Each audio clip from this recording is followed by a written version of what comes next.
Sometimes you may have the following situation. You're considering in your entire, I would say, the prompt using two different, I would say, the keywords. For example, let's say for the camera distance and the angle. You're just wondering, better to use the side view or whether the long shot. And now in order to check it, you need to do the following situation.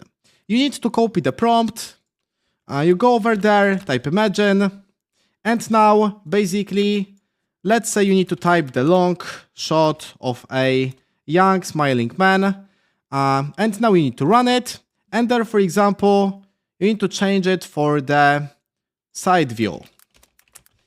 And there every time you need to switch between the prompts or even like copy the prompt and change something inside.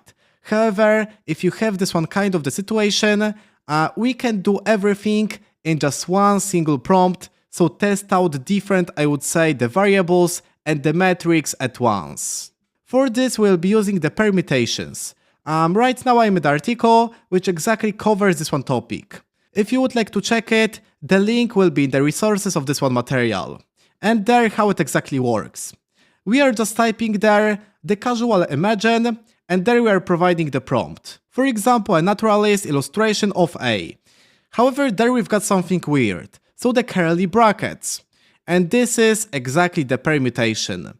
Basically, whenever we open the curly bracket, after the commas, we can type, I would say, different keywords for our entire, I would say, the artwork. So there we've got the pineapple, blueberry, rambutan, banana bird. And how it will work. Basically with this one prompt, it will create for us 4 different prompts. So there, a naturalist illustration of a pineapple bird. The next one, a naturalist illustration of a blueberry bird. And there you've got the exact examples how it exactly performs. So there again, we've got from just this one single like the prompt, with the permutations, like 4 different prompts, we have the 4 different keywords after the commas. So there sometimes it's very useful when you want to provide 2 different, I would say, the keywords inside of the one variable. We can change, for example, the close. And there what we need to do to use the permutations. We need to type the curly brackets. And there we'll have wearing a suit, or whether I can type casual clothes. And there, very, very important, we need to close up with the another one curly bracket. And there what we'll have? We'll have the 2 different prompts, and in the first one we'll have the sentence wearing a suit, and in the second one we'll have the sentence casual clothes. Or whether we can type there, to type something different, wearing a white t-shirt. Alright, and there what we can do, we can type the enter, and now we have the information. Are you sure you want to imagine 2 prompts from the template? And this is the indicator that we successfully use the permutations. And now we can click on the yes. And there we can see we've got wearing a white t-shirt, and there we have wearing casual clothes. And now just look on it. We had the wearing casual clothes, however we had the fancy clothes. So there it generated for us something in the middle, alright? So there we've got this one entire design, which is not bad. And there we have wearing a white t-shirt. And there definitely we have the white t-shirt on each image. And this is just perfect. This is quite simple, right? Because there what we are doing again. We are just providing the curly bracket, we type the first one sentence, there the second one, and there actually it creates for us the 2 prompts. However, what will happen if we'll provide the permutations in the 2, I would say, different spots? So there, what I can do, I can copy this one prompt, type /imagine, and there. Just leave it. Also there I can provide the comma, because previously I forgot to add it. And now I can change the environment. So again, type in the modern office, provide the comma, and now for example, type something like in the coffee shop. And now close the curly brackets. And what will happen?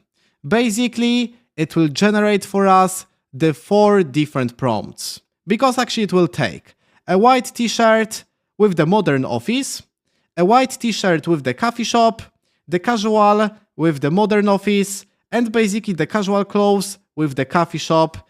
And again, we can see if that works. Yes, we've got the 4 prompts. And now we can see how it performs. So as I said, it used these 2 sentences and basically multiply it by these 2 sentences. And by this way, we've got the 4 prompts to use. There, let's look on it. We have the white t-shirt in the cafe. And there we have, what we have there? The wearing casual clothes in the modern office. So there again, that's perfect.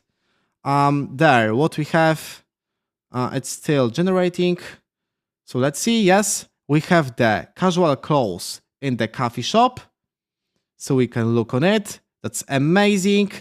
And basically, we need to admit it's even faster than providing these changes just manually, alright? So there, just providing wearing casual clothes in the modern office, doing it by this way, modern office, just again, changing there in the coffee shop, where is it? So again, you can like get a little bit overwhelmed in the coffee shop. So you see, it's even way faster to do this stuff by this way. Also, what is very important, we can do this with the repeat parameter.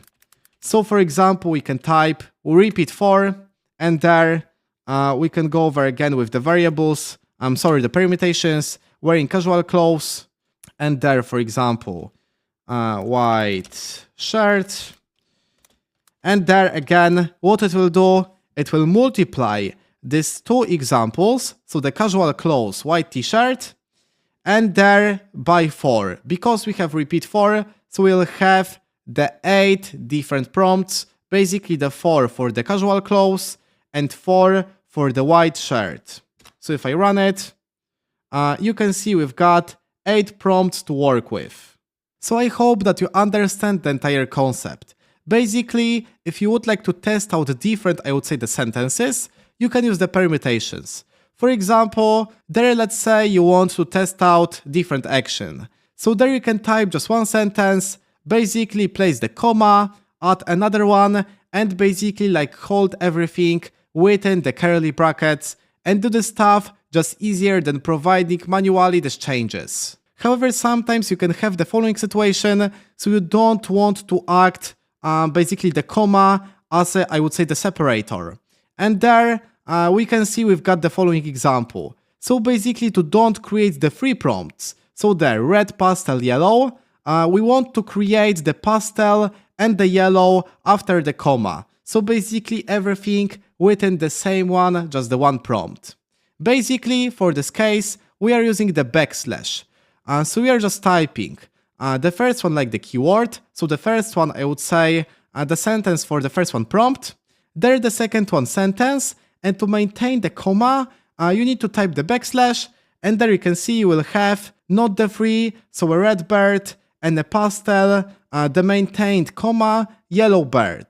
This is basically more advanced. However, in this lecture, you discovered from start to finish how to use the permutations in different examples, and basically from now, you know everything about it.